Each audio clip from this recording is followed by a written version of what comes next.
Okay, so this should be back to normal because I have my cell phone this time. So that's a plus. So up early, got the kids off to school. They go 365, which is great because that means I get to actually do stuff in the morning, like pay bills and adult boring stuff. So my buddy today, her name is Connie, asked me what I thought about retail. Well, not necessarily retail, more so my work history, which includes a lot of retail. I'm trying to tiptoe around this because I have a lot of people that still work in retail. I no longer do. So a lot of my friends still work at retail establishments, which I wish they leave. If I'm being honest, man, it's soul sucking. Like it's, I don't want to speak down on it because you got to work where you got to work, and wherever you can find work at, you got to provide for your family. I get that. You definitely have to pay bills. That's how life is set up. Unfortunately, you work to pay bills and then you die. That's the sad part of the condition in which we have made for ourselves as human beings. Is you work, you work, you work, you work, you work, you die, and that's it. And somebody else replaces you, and the circle of life continues.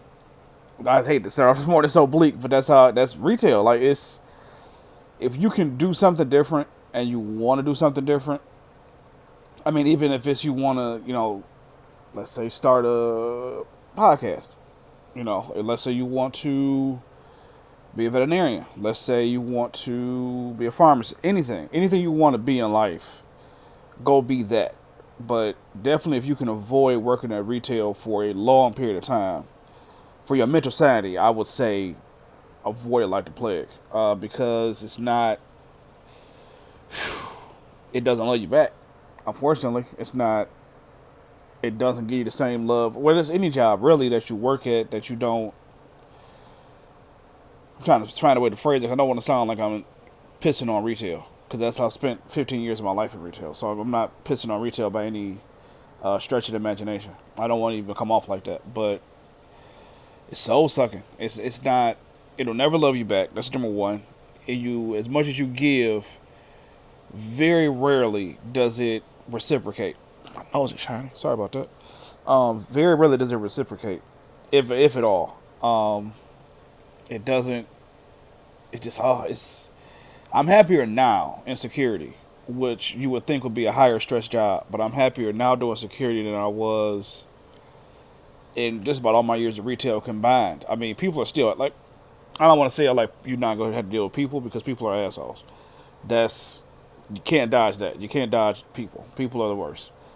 But something about the management set up in retail is oof.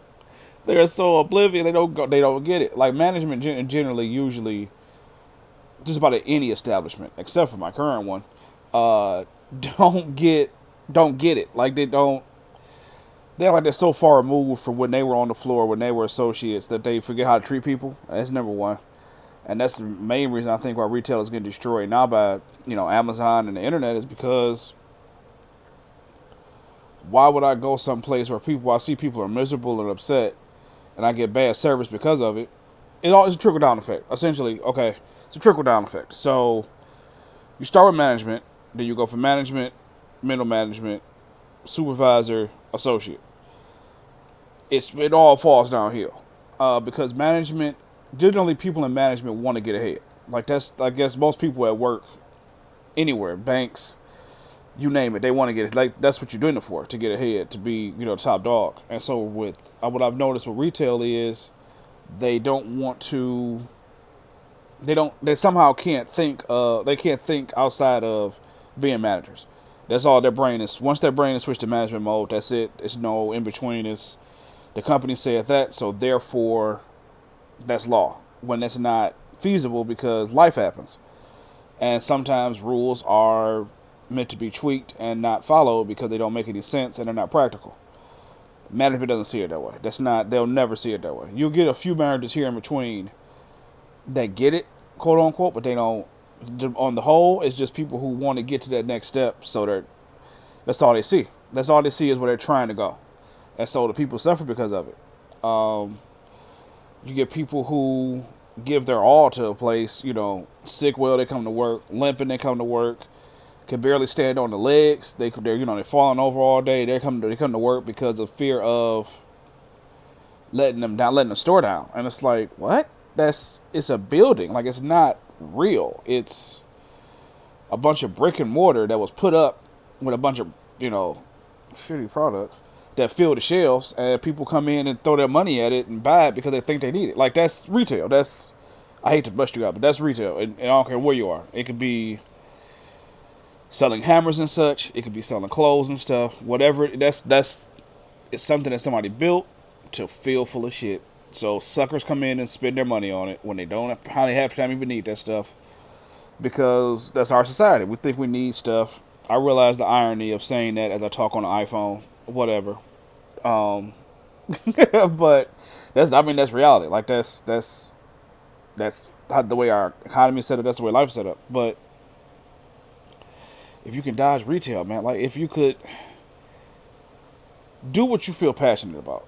If your passion is, going to work every day, you like the people you work with, you like the customer interaction, you like solving issues, that's your jam, more power to you. But if you're somebody like me who is an independent thinker for the most part, who questions authority because it should be questioned, like, that's how you progress. I don't know whether people in authority realize it or not. That's how you progress, is by being corrected. Like, steel sharpens steel. That's how you get better, is your foibles are pointed out. Somebody says, okay, this is wrong, and because X, Y, and Z. You take it in, you look at it, see if it fits with everything else, see if the needs of the many outweigh the wants of the few, and go from there. But most management can't figure that out. They can't. Their brand, like I said, corporate said this, that's it. You don't like it, go down the street and make more money at Target. Oof, that was a close shot. But I can't do retail anymore. I can't. I mean, I've worked at Staples. I've worked at Comerica Park doing retail. I've worked at McDonald's in the summer of like 2000. I've been a long time ago. I've worked at Bath and Body Works for a minute. And I recently worked at a place that shall remain nameless because I still have people that work there. But I think they know what it is. It's a retail establishment. It's a brick and mortar building with tools and such. So I'll let you figure it out from there. And I had to go. Like, it wasn't. I had stuff going on at home, and then you topple that with the, let's play pretend game that really kind of is retail. Like, you go there and you pretend that this person knows more than you because they're in charge. When they don't, they just were better at playing along with the game. They were just better at playing the game. So they don't actually know more than you by any stretch of the imagination. They don't work harder than you by any stretch of the imagination. They just play pretend better than the other children, and they got the nice shiny, badge, and they're managers. So it's all a game for, like, outside of work. I don't think people realize they're people. Like, outside of work, outside of those four walls, you go right back to being a human being like everybody else. You go right back to having to pay your bills, having to know about kids, having to know about life, love, pursuit of happiness. You go right back to being normal the second you leave out that door. And most people don't realize that, and so they treat work like it's really almost like it's a cult or some type of religion. I would say a cult is more extreme, because that's really how it is. They want your full dedication, and they're not going to reciprocate. I hate to be the one to tell it. I'm not saying it from a bitter standpoint, because like I said, I left. I wasn't forced to leave. I wasn't, we'll put a pin in that one. I left. I wasn't fired. I did my job properly. I gave it 110%, and what I got was, you could have done this, so peace out. And it's like, what? Like, huh? So it'll never love you back. It's, it's a prostitute. It'll tell you anything you want to hear as long as you're giving it what it wants. But once you stop feeding it, nope, you're just like anybody else. It'll go fornicate yourself, beat it. We don't need you. It's your given. Same thing with factories to a certain extent. I'm hearing some bad things about the Amazon factories and stuff, places like that, and FedEx factories and stuff like that, warehouses, distribution centers, rather, where they're making people work to death for nothing. Like you're basically okay. Basically, what you're doing when you work at a retail establishment or a place like FedEx or a place like Amazon is you're working for the stockholders. That's it. You're working for the people who own the majority of the stock, who get to sit at home or in their offices and tell you and dictate your life because they bought more stock. That makes sense? No, not really. So they get to tell you don't get to take a bathroom break. They get to tell you you can't go see your kids' recital because you didn't have a sick time that we allot you. How does that work? You're a full-time associate. You work 40 hours a week. You get 4 hours of sick time a month, maybe. It's not even a full shift. You can't. If you call off, you're basically shooting yourself in the foot. You're basically getting penalized because life happened. Don't get me started on sick time. That's a different 15-minute video.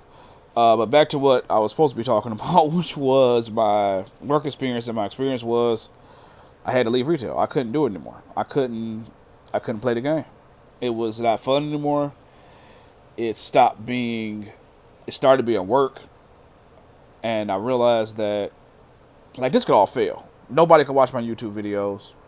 The podcast could go belly up. Everything could go fail, and I could be right back at.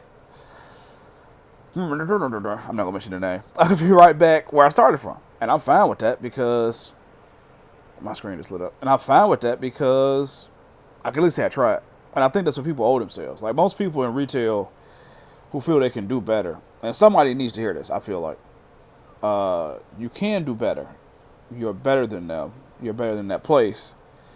And you don't need to give your life for something that it'll never reciprocate. Like I've missed kids' birthdays, family events. I've missed life because, well, I don't want to disappoint the building. What? It's a building. Like it's not, it doesn't feel. It's a building. In 150 years, it probably wouldn't even be there. Like something else would be there. It'll get replaced. Time marches on. It'll never let you back. And I really don't want people who I care about to continue to give their, if you go if you go do anything in life, Dr. King said it best, if you go do anything in life, do it to the umpteenth degree. If you're a street sweeper, sweep streets like, Picasso made paintings so that when you die, they can say they're alive the best street sweeper that ever existed. So give it 110, but realize it will never love you the way you love it. It will never give you the dedication you gave to it. They'll tell you that. It's a lot of corporate taglines. They'll tell you, you give us 110, we'll give you 220. And it's like, okay. And then you go and hurt yourself, and it's like, oh, you can't give us 110, so we're going to give you 0. You got to go. And it's all bad, and it's getting worse. And a buddy of mine earlier talking to her, and she said the same thing. McDonald's workers tend to be a little bit happier when they don't. Sometimes they act kind of surly. I will take that back. And they get crapped on by people all day, but McDonald's takes care of their people. And McDonald's, at certain places, almost slipped. Certain places just don't do it. And management just doesn't get when people are happier, when you treat them right, when you listen to them on a human level, when you don't. I think a lot of times in management, too, they internalize, I'm coming up on 15-minute mark, they internalize every complaint you have or gripe as it's a shot against the company, it's a jab against them, and it's not. It's you're having you're you're a human being, so you're having emotions about something, you need to air it out, and you want to be heard, and they just don't want to hear you. And, to each his own. If you love it, if you like it, I love it. But if you are a person who has any shred of a creative bone in your body, or if it's something you want to do differently, or if it's something you could do and still provide for your family and not have to go there every day and, subject yourself to being mentally abused and people treat you like you're stupid because they're a manager, like, how does that work? You're not smarter than me. So if you could do better, I would suggest doing better. I'm a lot happier now. No grays, no wrinkles, 35 years old, no grays. So did something right. So God bless. Continue to like and subscribe, and I will see you guys later.